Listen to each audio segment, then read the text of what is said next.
반갑습니다. 여러분의 꿈속에 들어가 함께 억지로 걷게 만드는 꿈을 걷는 자입니다. 우리 모두의 마음속에는 위대한 결심을 한 바로 그 다음날 어김없이 찾아오는 불청객이 있습니다. 내가 과연 할 수 있을까? 라는 의심, 지금이라도 돌아가는 게 낫지 않을까? 라는 유혹, 그리고 아직 일어나지도 않은 미래에 대한 막연한 두려움. 오늘 우리는 새로운 길을 떠나기로 결심했지만 출발한 지 단 하루 만에 이 모든 내면의 적들과 마주하게 된 한 남자의 이야기를 함께 걸어가 보려 합니다. 이 남자의 고독하고도 위대한 하룻밤의 전투를 저의 책 꿈을 걷는 자에 대한 핵심 인사이트와 저자인 저의 풀이와 함께 나아가려 합니다. 그의 여정은 우리가 새로운 도전을 시작할 때 겪게 되는 그 지독한 성장통에 대한 이야기이자 우리를 주저앉히는 가장 거대한 괴물이 사실은 우리 자신의 상상 속에만 존재할 수 있다는 충격적인 진실에 대한 이야기입니다. 이 남자가 어떻게 자신의 두려움과 마주하고 그것을 넘어 한 걸음 앞으로 나아갔는지, 그 고독하고도 위대한 하룻밤의 전투 속으로 지금부터 함께 걸어 들어가 보겠습니다. 나아테의 마을을 등지고 영웅의 마을이라는 희미한 불빛을 향해 걷기 시작한 남자가 있었습니다. 그의 첫 발걸음은 결연했고 가벼웠습니다. 그러나 단단했던 결심은 뜨거운 태양 아래 서서히 녹아내렸고 익숙하지 않은 길 위에서 그의 육체는 비명을 지르기 시작했습니다. 단 3시간을 걸었을 뿐인데 그의 다리와 발은 천근만근 무거워졌고 그의 마음속에는 후회라는 이름의 독초가 자라나기 시작했습니다. 내가 대체 무슨 짓을 한 거지? 정말 영웅들의 마을이라는 게 있기는 한 걸까? 책에 쓰여 있었다고? 그건 그냥 늙은이들의 옛날 이야기일 뿐일지도 몰라. 이렇게 힘든 줄 알았다면 시작도 하지 말았을 텐데. 여러분도 이런 경험 있으시지 않습니까? 큰 결심을 하고 새로운 길에 들어선 바로 그 순간 온갖 후회와 의심이 파도처럼 밀려오는 경험 말입니다. 심리학에서는 이것을 결심 후 부조화라고도 부릅니다. 우리가 단 하나의 선택을 하는 순간 포기한 다른 선택지들의 장점이 더 크게 보이고 내가 선택한 길의 단점들이 더 아프게 느껴지는 현상이죠. 이 남자는 지금 자신의 선택을 의심하며 극심한 인지 부조화를 겪고 있었던 겁니다. 그의 뇌 속에서는 안정과 안락을 추구하는 원시적인 뇌, 즉 편도체가 비상벨을 울리기 시작했죠. 위험해, 익숙하지 않은 길이야. 돌아가, 원래 있던 곳이 가장 안전해. 이 강력한 경고 신호는 그의 이성적인 판단을 마비시키고 온몸의 불안과 공포를 퍼뜨렸습니다. 이것이 바로 편도체 납치입니다. 이성적인 사고를 담당하는 전두엽이 원시적인 감정의 폭주에 납치당해버린 상태죠. 그는 발걸음을 멈추고 뒤를 돌아보았습니다. 저 멀리 아지랑이처럼 피어오르는 나아테의 마을. 그곳에는 비록 성장은 없었지만 굶어 죽을 위험도 괴물과 싸워야 할 공포도 특별히 없었습니다. 주어진 대로만 살아가면 되는 예측 가능한 삶이 있었죠. 그 익숙한 일상으로 돌아가고 싶은 유혹이 달콤한 독처럼 그의 온몸으로 퍼져나갔습니다.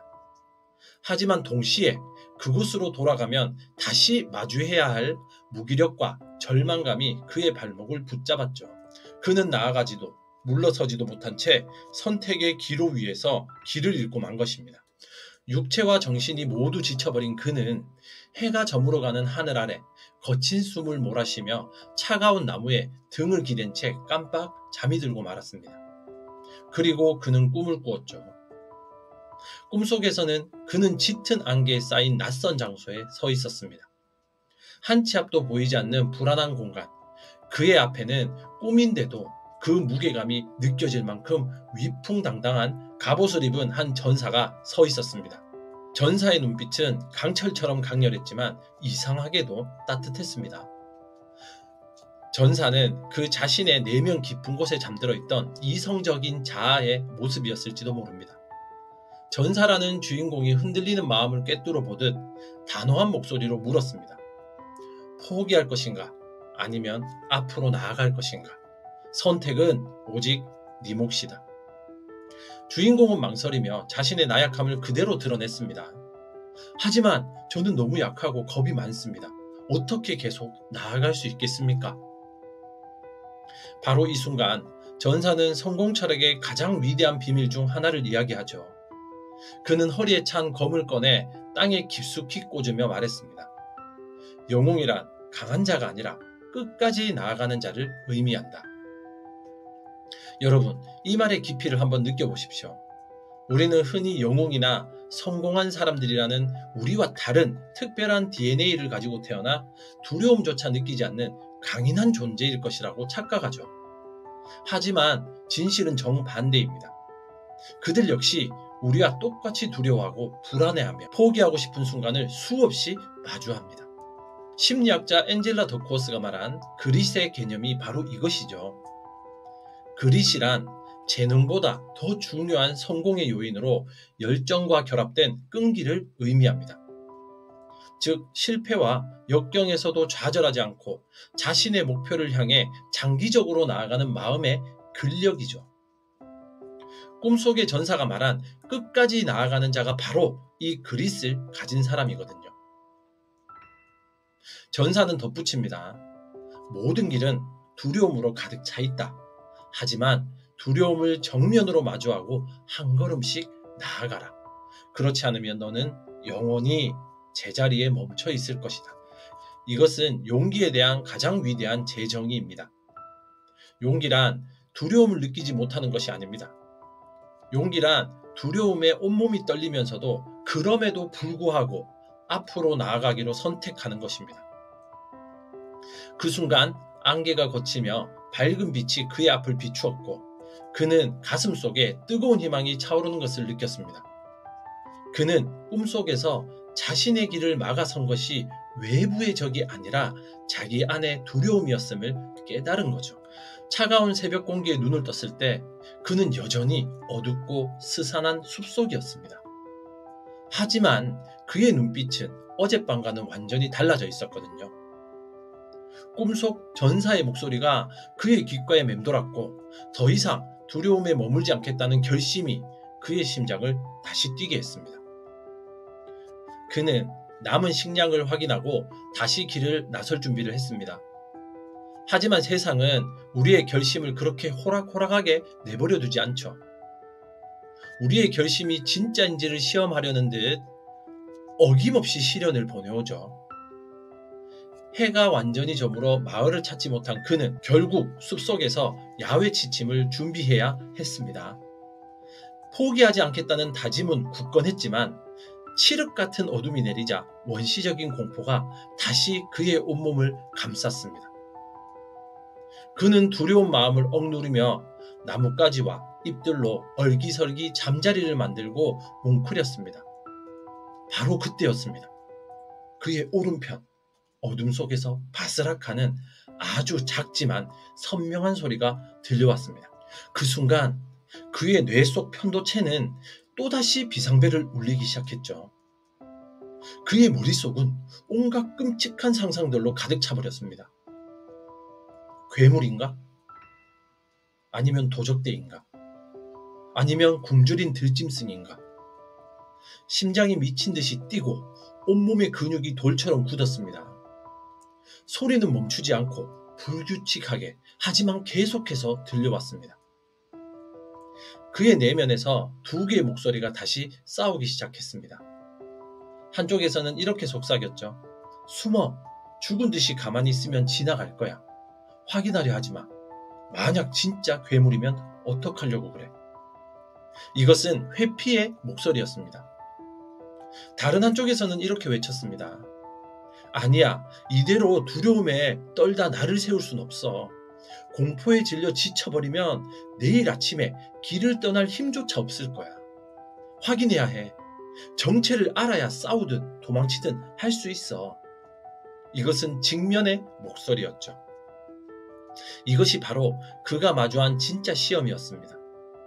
그는 사시나무처럼 떨면서도 가방에서 작은 단도를 꺼내 꽉 움켜쥐었습니다. 그리고 꿈속 전사의 말을 떠올렸습니다. 두려움을 정면으로 마주하라.